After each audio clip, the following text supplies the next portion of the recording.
So I don't know if you guys heard, but the government is laying people off now. And in some cases, they're actually firing people. And I'm specifically talking about the federal government, not necessarily the state level government, but depending upon what state you're in,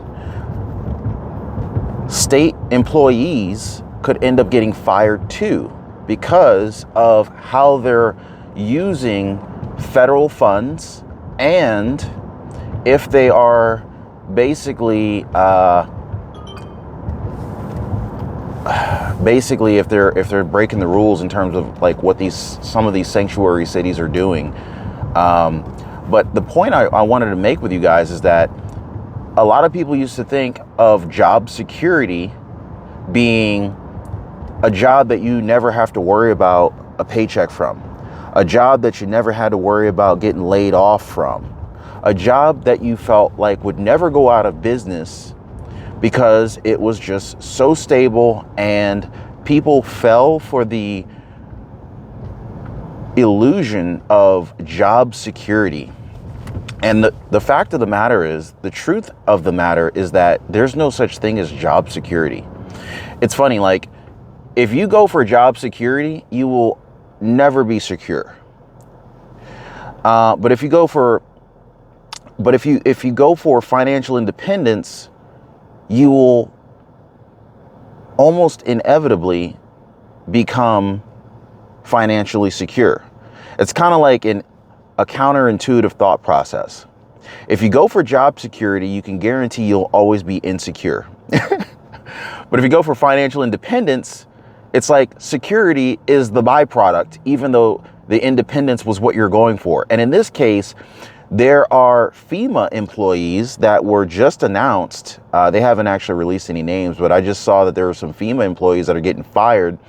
And Elon Musk's DOGE, Department of Government Efficiency, they are actually going through the federal budget and they're identifying all of these different budget lines where they're wasting our taxpayer money.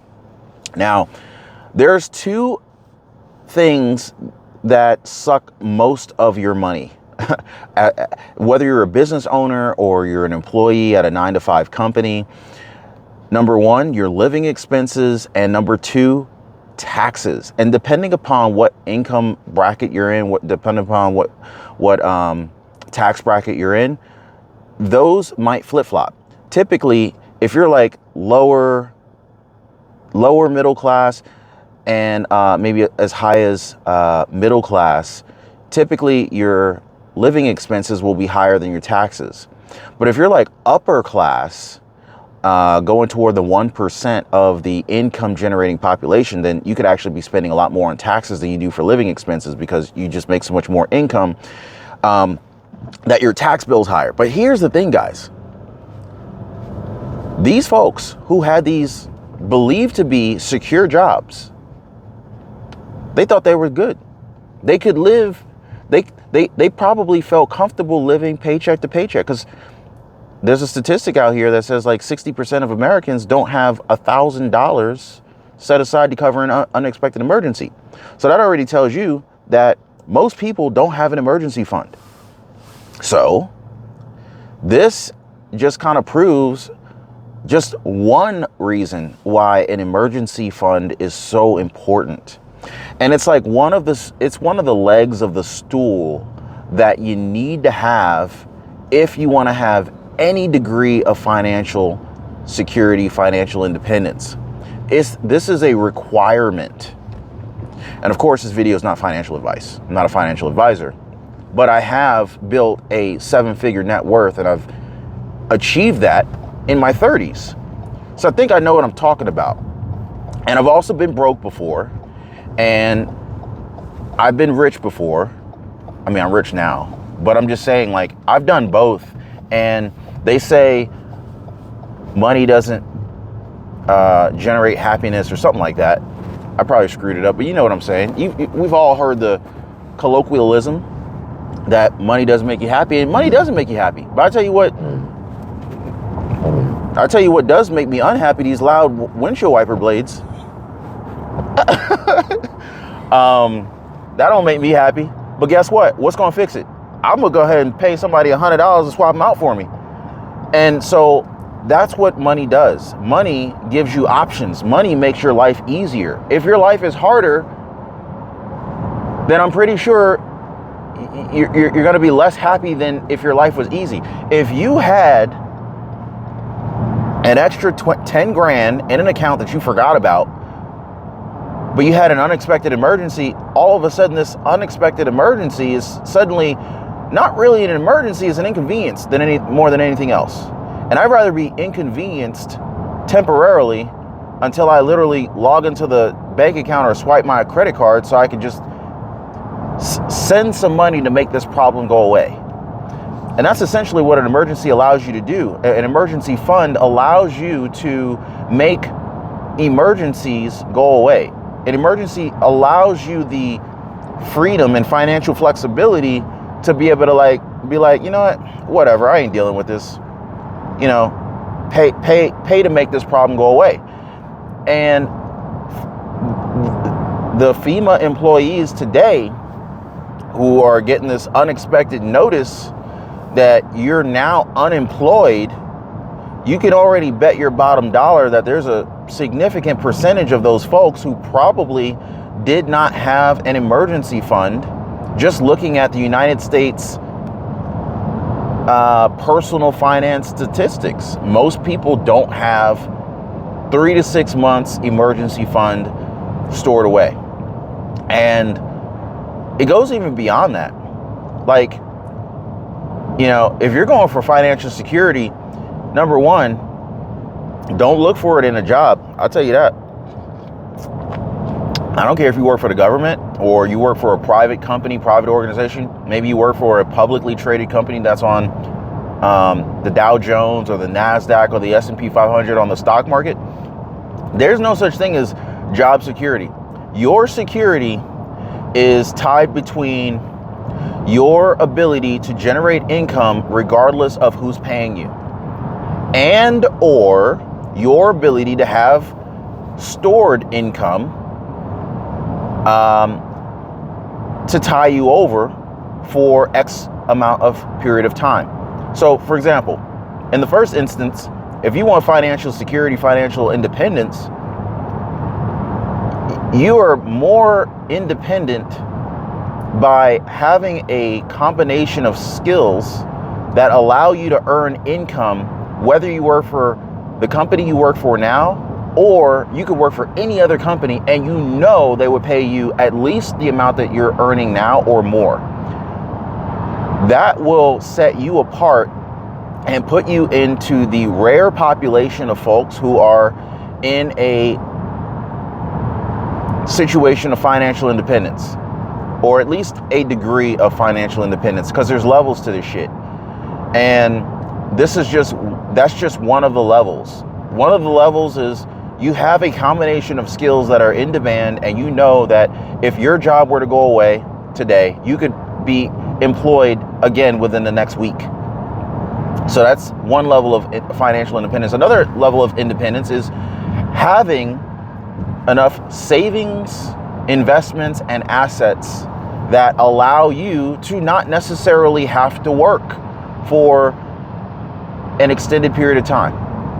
Now, most financial gurus or whatever will say, oh, you need to have 3 to 6 months living expenses. I think that's a great minimum amount to have. But I want more than that. I don't like knowing that the clock is ticking and I only got 3 months or I only got 6 months. I want to know I got 10 years where I don't have to worry about anything. But you got to start somewhere. So I think 3 to 6 months is a good starting point. But again, that's only the starting point. Obviously, you want to graduate from just having an emergency fund to having actual investments that pay you passive income that appreciate over time. Most people are wasting most of their money on living expenses and their car, which kind of falls under living expenses. But a lot of people end up spending so much money on their car that their car actually drags down their ability to build an emergency fund faster because their car's so expensive. And the car, maybe Maybe they selected the wrong car and it cost them a lot to buy it and it's costing a lot to keep it. Depending upon the kind of car you have, you may feel obligated to buy a extended warranty because you don't trust the reliability of the car. And you're fearful, and I hate to use the word fearful, but sometimes folks find themselves in a situation of being fearful that something catastrophic could happen with the car and it might bankrupt them. So people feel inclined to buy warranties simply because the car has a reputation of not being worry-free, or might have a reputation of having expensive repairs likely. So, and you guys might know what kind of cars I'm talking about. If you're driving, and I'm not saying like these are bad cars. I'm not saying that these are bad cars, but I'm just going to name a few that have very high maintenance costs, and the more complicated a car is, the more likely that it is something to go wrong. Imagine if you have, just a quick side example, if you live in a one bedroom, one bath house, how many toilets could possibly go, could break on you? Well, you only got one bathroom, so the worst thing that could happen is that one toilet stop working, right? But if you have a 6 bedroom, 6 bath house, how many toilets could possibly break on you? 6.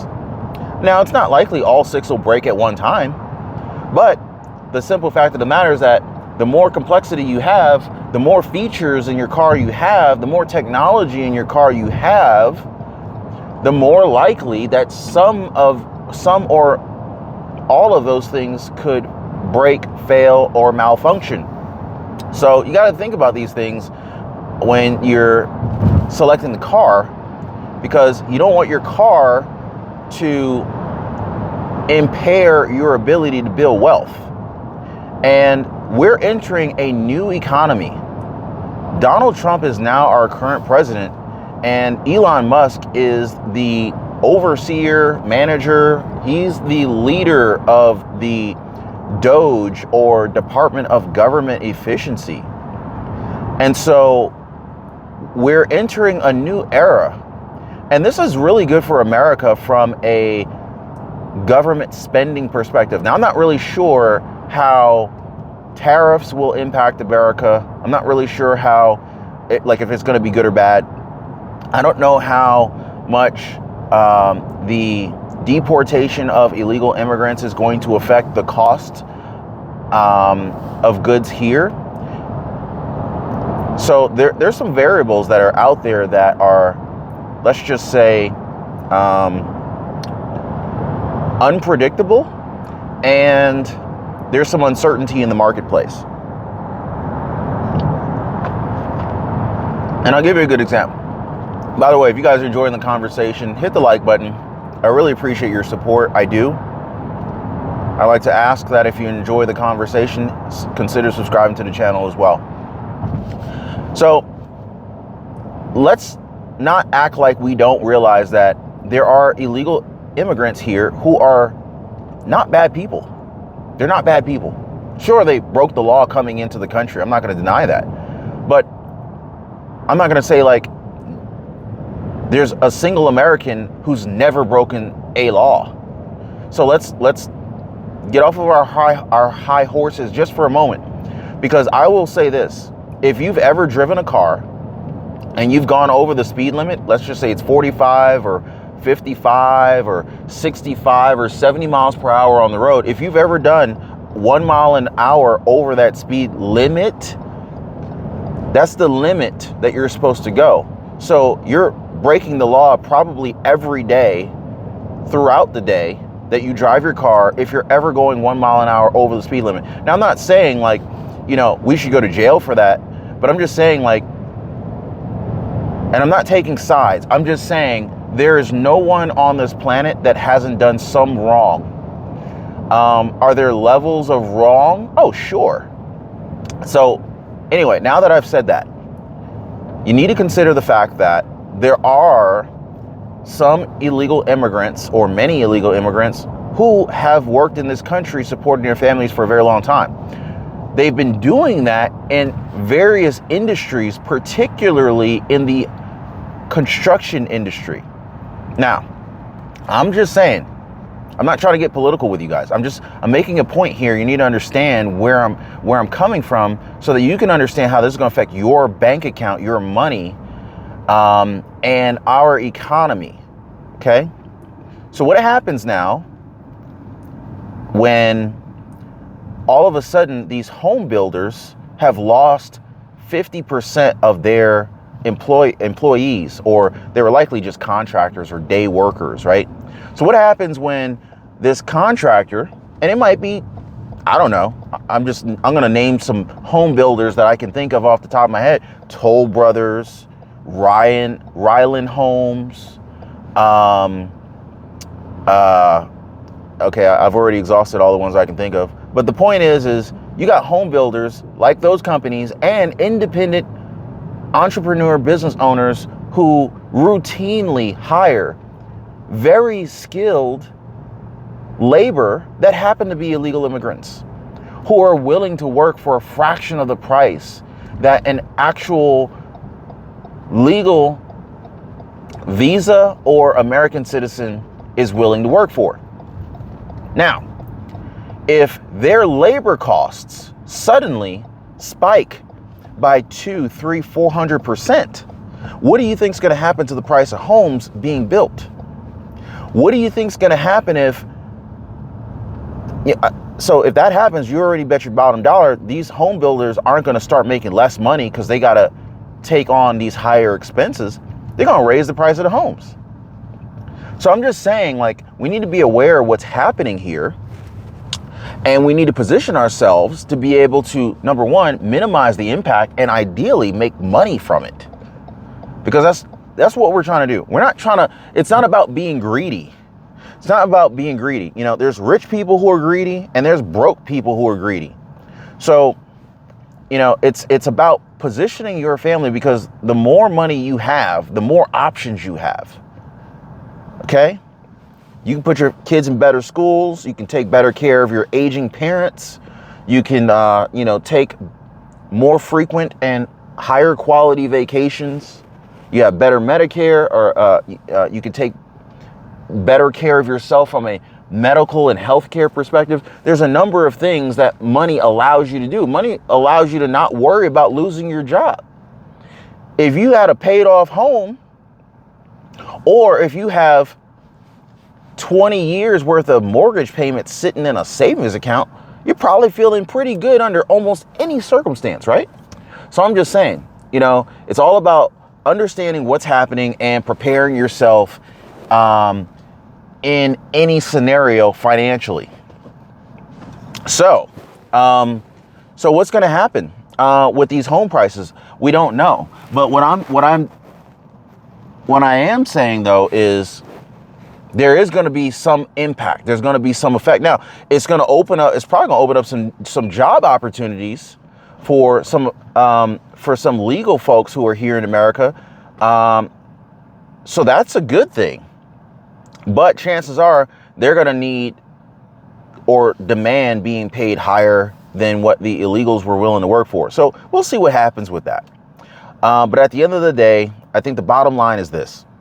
If you don't have an emergency fund, let this be a warning to you that the clock is ticking. And we're entering this new economy where building wealth is no longer going to be optional. Okay? If you're going to survive in this new economy, in this new age here in America, building wealth is going to be a requirement. Otherwise, you may be one of the families or individuals who end up getting wiped out. And you could be on the negative side, on the downside of this, one of the greatest wealth transfers that we've ever experienced in history. So if you'd like to learn more about how to prepare you and your family, I'll leave a link for you guys in the description down below. You can join our email list, and you can learn more. And I'll provide you guys with tips and updates and things like that. That way you can prevent you and your family from being wiped out. And not only just, you don't want to just stop getting wiped out, you want to thrive in this world, I think. I think you want to do better, right? So don't sit on the sideline. Don't be a victim. Join the newsletter. Subscribe to the channel. And we'll see you guys on the next one.